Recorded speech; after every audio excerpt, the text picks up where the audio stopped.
Welcome to The Abundance Journey, the show that helps spiritual entrepreneurs create an abundance mindset that accelerates revenue. Secretly, everything you experience in your life is actually abundance. Once you understand how to activate abundance, you find yourself in flow with your business and clients, so it's easy to create the revenue you want. The Abundance Journey is the only show that activates abundance for you, so you enjoy rapid results in your business. Here's your host, the Abundance Ambassador, Elaine Starling. Welcome. This is Elaine Starling, the Abundance Ambassador and the host of the Abundance Journey podcast and video show. You know, I bring nothing but the best to you. And I can't tell you how thrilled I am that Kimberly Crowe agreed to be on the Abundance Journey, because this lady's all about abundance. I mean, she just lives it, breathes it. She exemplifies abundance in every way imaginable. I originally met Kimberly through her Speakers Playhouse show that she does every single Thursday.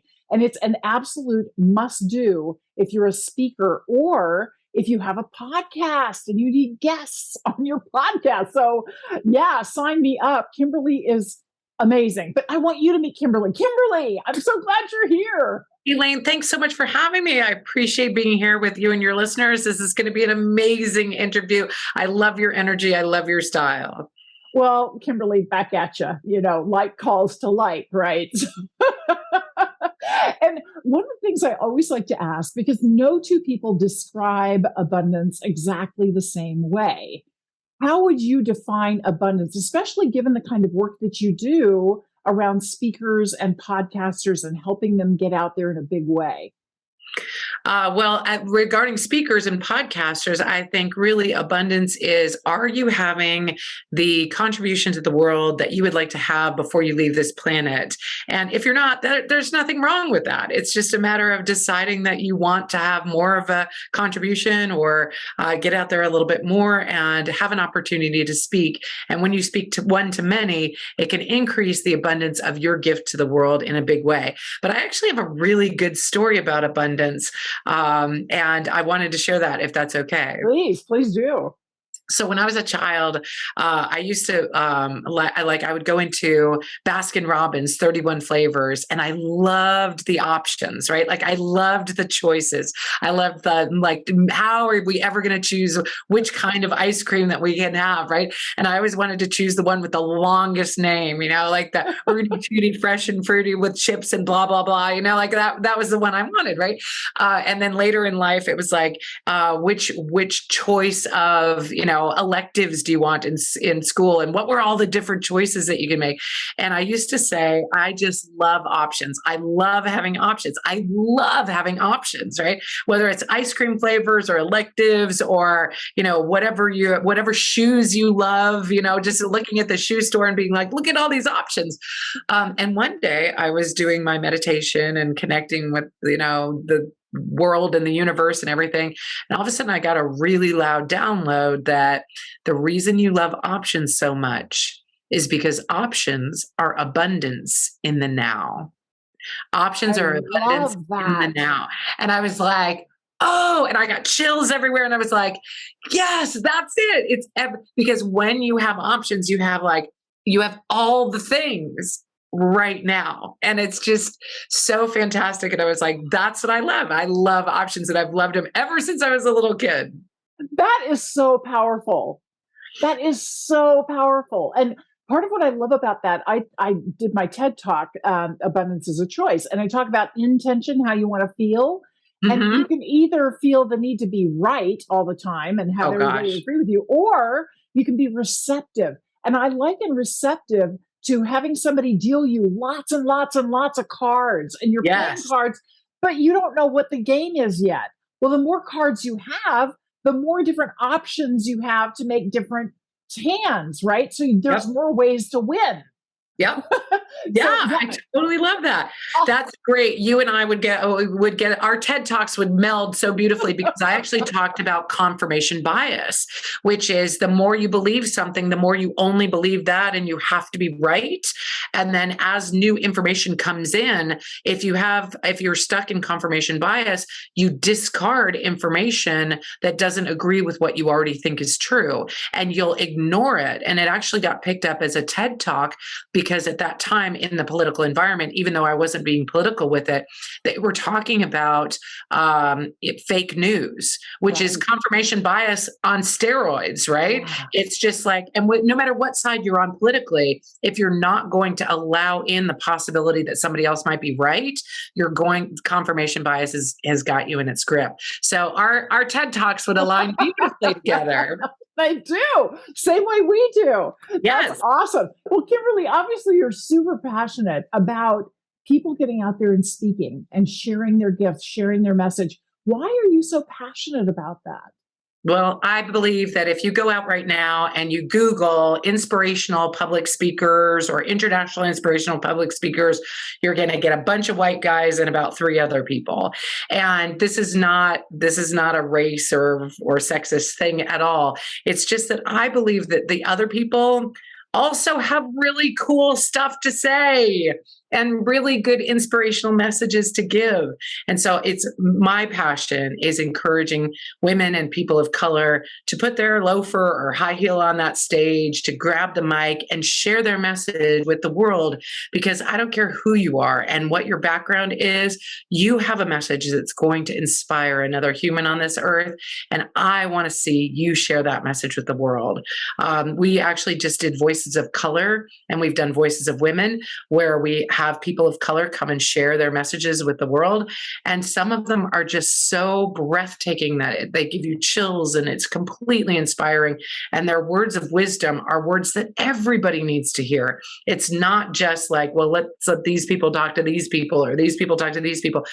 Their messages are inspiring to everybody on the planet. So I'm honored to be able to bring people to a virtual stage or a live stage and have them be able to share their stories out there in the world that are going to inspire others to take action.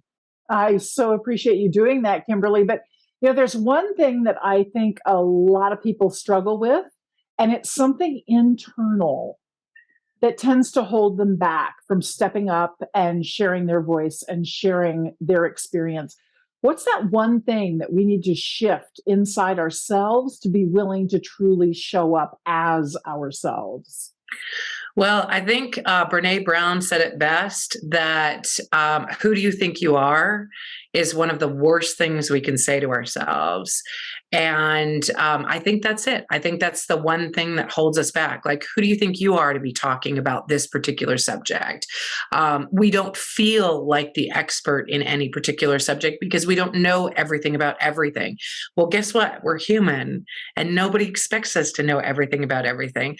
We're just here to share our story. And who the hell are you? You're the only one that can tell it. And if you don't tell it, it won't get told. And the loss to the world is great if you don't do that. Now, I do think that some people just have nerves, and I have a little bit of a tip for people who get nervous with public speaking. Is it okay if I share that? Please do. Please do. Great. So people might say to me, like, Kimberly, it's fine for you. You're an extrovert. You love getting on stage. But there are some of us who are introverts or get nervous when we get on stage. So don't tell us just to get over it. And I'm here to tell you, I would never tell anybody just to get over it. If you're feeling like your stomach is doing flip-flops and your breath is constricting and your throat closes up and your ears are spinning and your mind is going crazy when you're about to get on stage, those are real feelings. And to say that they don't exist is not really helpful, because your brain is busy going, oh yeah, they do. Right? Yeah. But what you can do is do a mindset shift. And I'm giving you an opportunity to shift the belief about what that actually is, to acknowledge those feelings. But you know what? Those feelings of nervousness are almost the exact same feelings that we have when we're excited about something. When we're excited and we're about to go on a roller coaster, our stomach might be getting butterflies or doing flip-flops. Our breathing might be constricted. Our throat might be choking up. Our ears might be ringing. Our head might be spinning, but we're excited to go on the roller coaster. So the next time you get on stage, instead of saying, I'm so nervous to get on stage, say to yourself, I'm so excited to get on stage, because our brains don't know the difference between excited and nervous. That is so true. That's so true. It's one of the things I teach also about the body brain and what your body is really saying to you. Because if you let your mind tell you what that churning is all about, it'll tell you it's anxiety. If you Yes. listen to your heart and what your heart is telling you, that churning in your stomach is all about, it's anticipation, it's excitement, Ooh, it's yes. delight, it's wonder, it's leaning in, not knowing what's going to happen and knowing you'll be delighted no matter what happens. So it's enjoying the surprise that's about to come. You don't want to ruin the surprise. Yes. I love that. So, Kimberly, you are so generous. And we talked a little bit about your free gift. Could you tell us a little bit about it? Sure. So the one thing that has changed in the world these days with virtual stages versus in-person stages is being able to talk to an audience and have them take action. Whereas if you're in person, you might be able to hand out forms or you might be able to meet them in the back of the room. There are differences between the in-person stage and the virtual stage for being able to have your audience take action. So I have for your audience a list of 10 ways to get there's expert tips. These are things that I use regularly.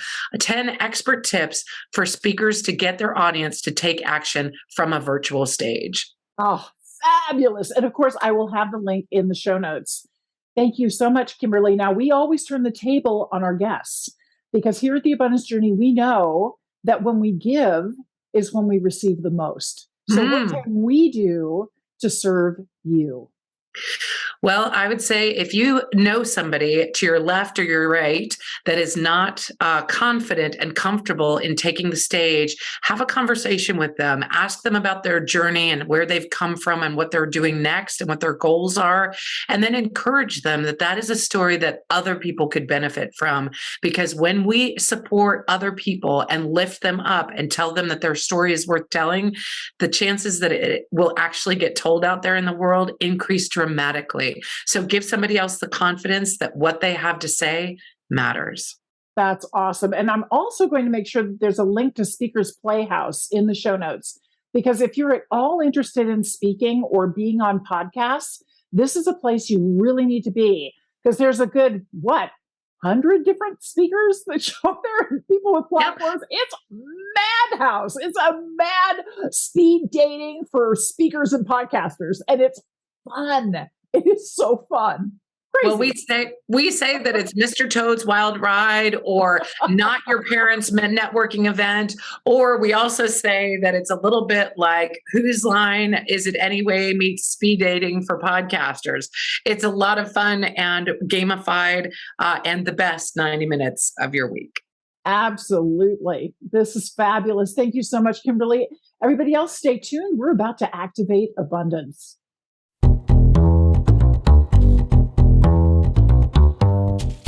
So are you ready to activate abundance in every single area of your life? Well, you can get in flow with your business and your clients. It's as easy as you can imagine to create the kind of revenue you really want in your business. You can join me for the Abundance Journey 6-week training and coaching program that help you turn your problems into prosperity. Just visit theabundancejourney.com to sign up for our next adventure. I adore Kimberly. She freaking rocks. I always learn something from her every single time we talk. So let's activate abundance. Step 1, gratitude. I am so glad that Kimberly was willing to play with me in the middle of this other virtual conference. We were both nobody else to talk to. We weren't assigned. And I'm like, hey, I want to interview you. And she's game. She's game. She's willing to get in the game. And that's what it's all about, right? If you're willing to play, all of a sudden opportunities open up for you. Step 1, gratitude, game. Step 2, acknowledge. Acknowledge something she said that was utterly brilliant. And I'm stealing this. Opportunities are abundance in the now. Mind blowing. Opportunities are abundance in the now. I love that. And number 3, appreciate the difference this is going to make in your life. When you realize that options are abundance in the now, all of a sudden you start looking at all the different options that show up for you every time, in every aspect of your life. Tons and tons of options to be happy, to be grateful, to be loving. So many options, and all of that is abundance. And that brings more abundance to you. Brilliant. Step 4, activate abundance. There are two different ways you do that. You either assign a trigger so that when something happens, you remember to take that action, or you actually put it on your calendar. I'm going to tell you right now, put Speakers Playhouse on your calendar for every Thursday because you don't want to miss it. If you're interested in getting your message out there, this is a really powerful place for you to be. Step 5, celebrate your progress. Look at how much progress you've made. You connected with Kimberly Crowe. This woman is in so much demand because she's really busy. She's doing all kinds of things. The top people in our industry know Kimberly first name basis. She is really one of the movers and shakers. And if she tells you to share your voice and get out there, she believes in you. She believes in you before you believe in you. This is Elaine Starling. Thank you so much for joining me today. Make sure you check out the next episode of The Abundance Journey. You've been listening to The Abundance Journey Show with Elaine Starling. Visit theabundancejourney.com/podcast gifts to access today's gift, as well as gifts from our other guests. Tune in every week to activate abundance in your life and business. If something resonated with you, please share it with your friends so they can benefit too. Keep activating abundance, and we'll see you in the next episode.